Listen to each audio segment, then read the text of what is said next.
Kakinada rural మండలం వాకలపూడి గ్రామంలో కబ్జా కలకలం రేపుతుంది. సర్వే నెంబర్ 192/A, 154/85, 156/85, 175/85 లోని 4.5 ఎకరాలు 2.5 సంవత్సరాల క్రిందట ఆనాటి ప్రజాప్రతినిధులు ఆశీస్సులు, పోలీసుల అండదండలతో కబ్జాకు గురైంది. ఇక చర్చి చుట్టూ ప్రహరీ గోడ నిర్మించారు. ప్రభుత్వం మారడంతో నిజానిజాలు స్థల యజమానులు రూరల్ ఎమ్మెల్యే నానాజీకి తెలియజేశారు.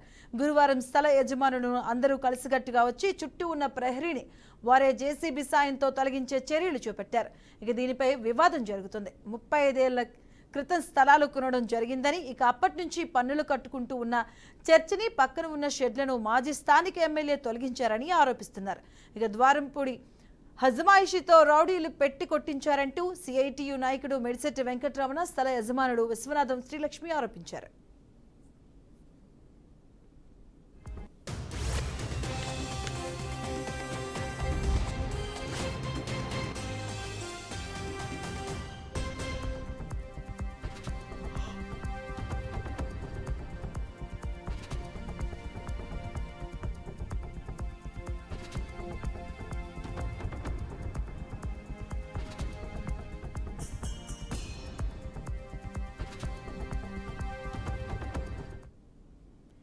పోలీసుల అండదండలతో ప్రహరీ గోడ కట్టి తాళాలు వేసి ఈ స్థలం తమదే అంటూ వెళ్లిపోయారని బాధితులు వాపోతున్నారు.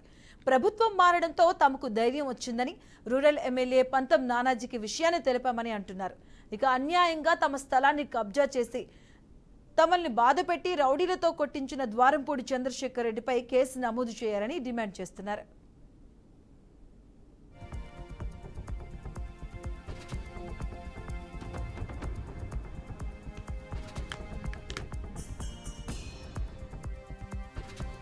మా స్థలాలు అందరూ ఆక్యుపై చేయడం చూసారండి.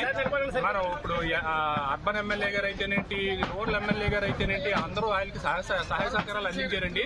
ఈవేళ ఈ గవర్నమెంట్ మారడంతో ఖచ్చితంగా మా అందరికీ మళ్ళీ నూతన ఉత్సాహం వచ్చిందండి. చాలా సంతోషంగా ఉన్నామండి.